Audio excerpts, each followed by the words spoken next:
All right, folks, buckle in, because today's courtroom roller coaster has it all.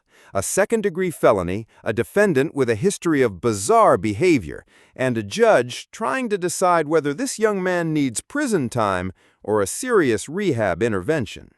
We've got psychedelic drug use, attempted car jumping on a busy street, and family members stepping in to plead their case. But the real tension here, whether the system will lock him away or try to rebuild what's left of his future. Stick with me, because in this case, every twist changes the stakes.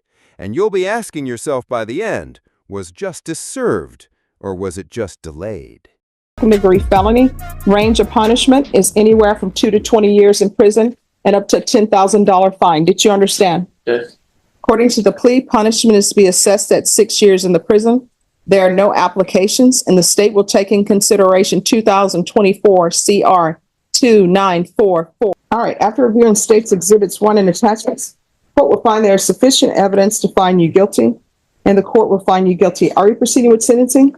If that would be, we would like that, Judge. We would. All right. PSI. So I find this all very interesting and strange. So he's on San Pedro, and cars are driving, and he tries to jump in a car that's driving by. And then I see that he's previously been referred for a competency report. What is his criminal history? I don't recall that he's got this burglary charge that he was out on bond on, Your Honor. A burglary of a building. Yeah, right. And but as far as the competency evaluation, he was never found incompetent. So I requested an evaluation because he did not recall much of what happened. All right, what's going on with you? What's wrong with you? Because I had got high on drugs, and then I felt like... That admission right there, huge. The defendant openly talks about suicidal thoughts and synthetic drug use, the kind of combination that can completely wreck impulse control. For the judge, this isn't just about punishment anymore. It's about deciding whether this man is a danger because of his choices or because his brain is already too far gone from years of abuse. Suicidal. So what drugs have you been taking in the past? Meth and weed and synthetic. And so I started feeling suicidal, and I started jumping into cars, and then that's when I ran into the lady, and I don't remember physically harming her, but she said I did, and so that's when I got locked up for her because they called the cops. All right. She called the cops. When did you start using drugs? When I was 13 years old. All right, what's his criminal history? He has a misdemeanor marijuana conviction and a reckless injury to a child misdemeanor conviction. All right, so do y'all think, it appears to me, how old are you? 25. All right, it appears to me, I have before me a 25-year-old who's using psychedelic synthetic drugs. I just find it strange that somebody's trying to jump in a car that's going on San Pedro. And if it's where I think it is on San Pedro, I don't think the speed limit is, 20 miles per hour. So do y'all think probation is inappropriate in this case, and maybe he needs to go into inpatient treatment? Because we can go off the record, depending on what drugs he's using, if he's huffing paint and then the synthetic stuff destroys your brain cells, it's prison, and he keeps smiling. I know it's involuntary. No, because I didn't. So anyway, just a second. So he keeps smiling and doing this and his eyes are very strange to me, the way they're focusing. So I don't know, and y'all tell me if I'm wrong. This is y'all agreement. If y'all agree for him to go to prison, fine. But I don't know if this is a situation based upon what I've read in the police report and based upon what you all are telling me his history is. I don't know if prison is the place for him. Maybe the place for him is safety, followed by whatever to help him get past the brain cells that have been destroyed. Yeah, well, So if you want prison, I will send you to prison. If y'all want to renegotiate perhaps and have him take a different route, but either way, you're not leaving court today. If they decide to work out something different where you get probation, you're going into custody and you're going to safety to get your brain and your mind right. What I can tell you, I don't think there's anything, once brain cells have been destroyed, I think they're gone. You're just going to have to compensate some kind of other way. You understand? So I just find it strange, the tattoos on the eyelids and the other tattoos, and then he's running along San Pedro trying to jump in a moving vehicle. So if you want the 6 years prison, I will give you 6 years in prison. If y'all want to renegotiate and see that maybe with his brain cells being destroyed, maybe probation, I'll give you probation. So y'all want to go discuss that? Yeah, sure, Judge. Right, That's not really our way of business. All right, we're back on the record. Oh, was the court reporter there? All right, I can't see around the computer. We're back on the record in 2024 CR 5800 State versus Jason Montez. Could I have parties reannounced for the record for the state? Defense? Ed Cano? And you're Mr. Montez? Yes. All right, so the plea still stands. The only thing that has changed is he's applied for a deferred adjudication. And a part of the plea bargaining agreement is that the state is recommending deferred adjudication. They're taking in consideration 2024 CR 2944, and there's to be restitution, if any, to Nancy Boteo. Did you understand that to be the new plea? Defense is at the plea? Yes, Judge. State is at the plea. Yes, Your Honor. And wait, what? The defendant actually chooses prison over probation. That's not something you hear every day.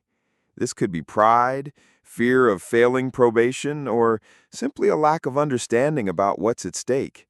But make no mistake, when someone willingly picks years behind bars over a second chance, it speaks volumes about their mindset and maybe about how broken they already feel. Did you review the waiver of appeal paragraph with your attorney? Did you understand it? Did you sign it? Did you understand by signing that you're waiving your right to appeal? The only items that can be appealed are written pretrial motions that have been filed, heard, and ruled upon by the court. Did you understand? Yes. Counsel, have there been any such motions? No, Judge. And outside the agreement, the state is asking that your deferred adjudication be for a term of 8 years. There be a TAP evaluation, 120 hours of community service. There's to be no contact with Nancy Boteo and Club 12. Did you understand those were recommendations from the state and the court does not have to follow those recommendations?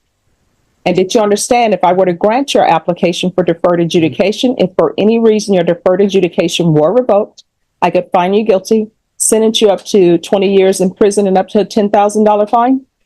All right, knowing that, do you wish to go forward with this plea as opposed to the 6 years in the prison? I'd rather do 6 years in prison. All right. Then he wants the 6 years you want the 6 years in the prison? I do the prison. All right, so he wants the 6 years in the prison. Okay. Well, I do the probation for right now. No. This is what's going to end up happening. And I understand, and I'm having patience with you. Okay. We can go off the record. So I understand that synthetic drugs have done a little number on you. All right. So this is what I want you to understand. There are two choices you have here today, and there are only two choices. There's no third choice. And something is going to happen with your case today. Do you understand? Now, let me just tell you what your two choices are. First choice, you go to prison for 6 years. You understand? Yeah. Second choice, I give you probation and try to see if somebody can reprogram you and help you with the brain cells that you've destroyed from using drugs. So that would mean that maybe there's some mental health issues that are developed because of your use of drugs, right? And then get you help with using drugs. So those are your two choices, prison or probation. I think do the probation. Now, let me let you talk to your client just a little bit. And if you could work through the haze and the fog and make sure that he understands. Yes, sir.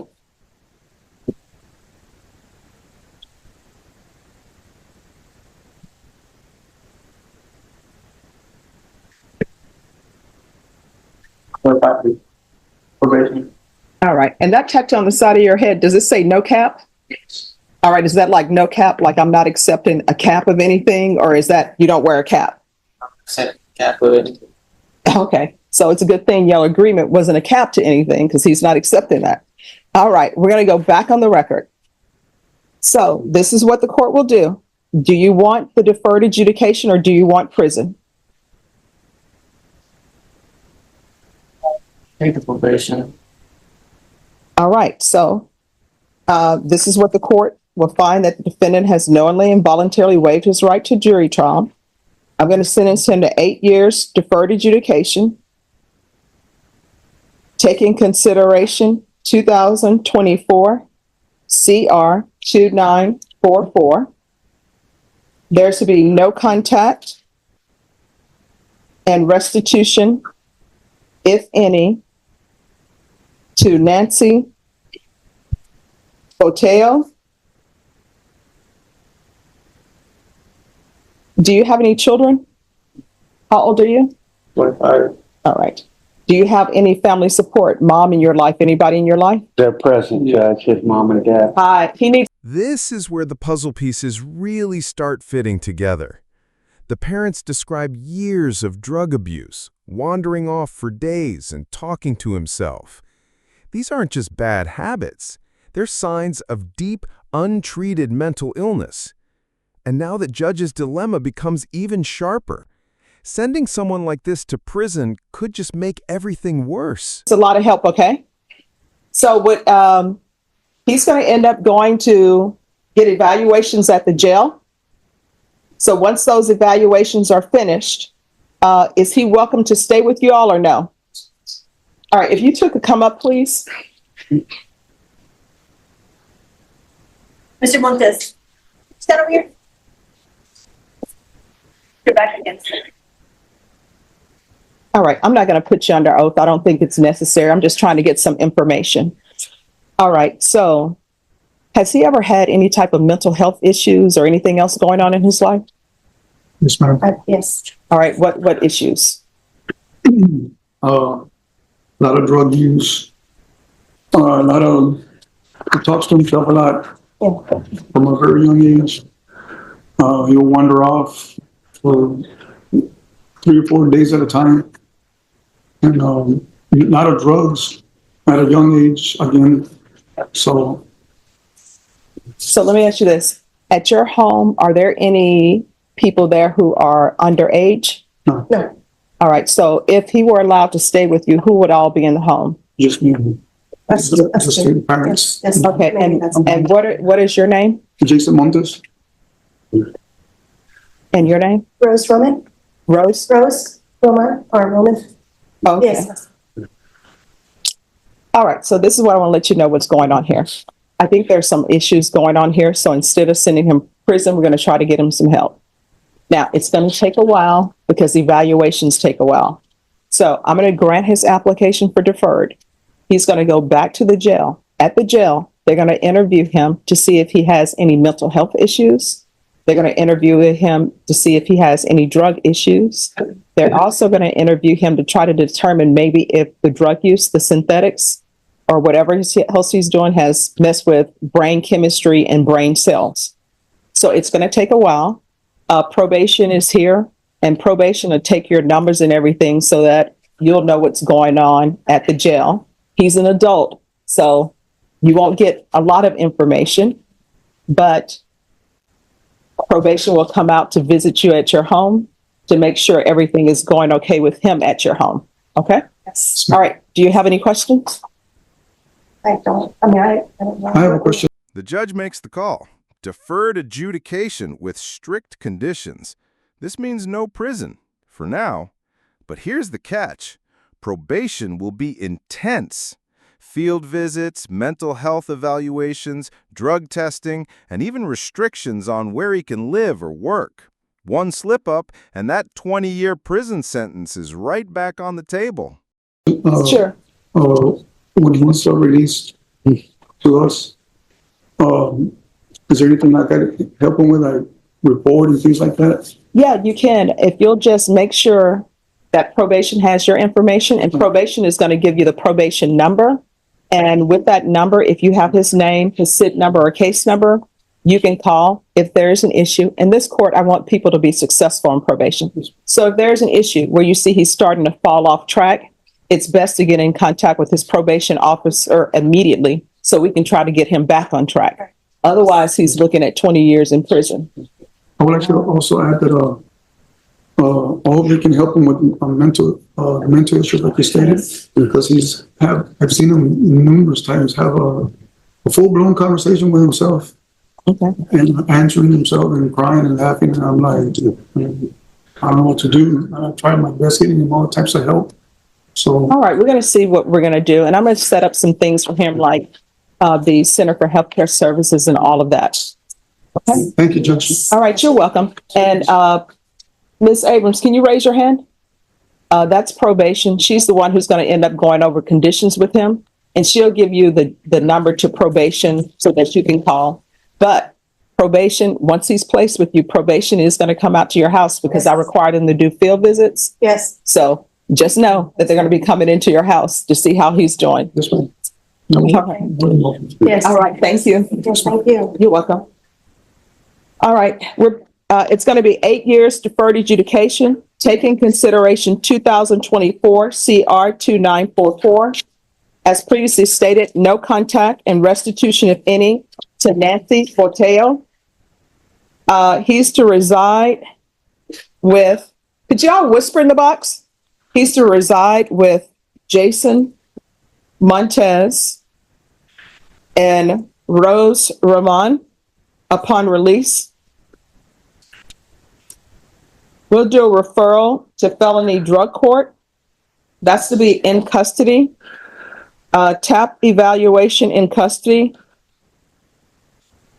MIC eval in custody. There's to be regular reporting by Zoom or in person. Regular random UAs. Proof of employment or SSI within 45 days. No employment as a home health care provider or with minors. 120 hours of community service restitution.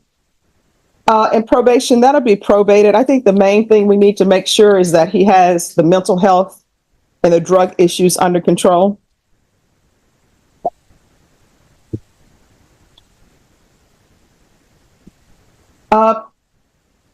Probation, is there anything else? All right, thank you. Field visits one time per month until further notice.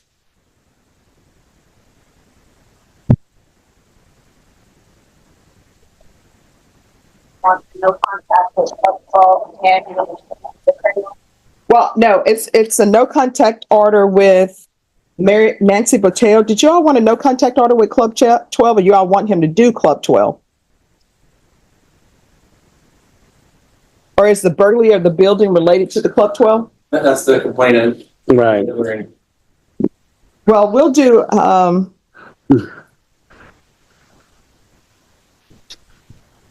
whoa. See, because he may need to do 12-step program. What is the location of that building? 102 Thames Drive. Thames is Thames. All right, there's to be no contact with 102 Thames Drive. So here's where we land. Instead of a 6-year prison sentence, this defendant walks away with 8 years of deferred adjudication, essentially probation with heavy oversight. The hope? That structured treatment can salvage what's left of his mental health and keep him from reoffending. But if he fails, the consequences are severe. What do you think? Did the judge make the right call here, or should prison have been the immediate answer? Drop your thoughts in the comments. Hit that like button if you found this breakdown eye-opening, and subscribe so you don't miss our next jaw-dropping courtroom analysis. Because in cases like this, justice is never as simple as guilty or not guilty. It's about what happens next.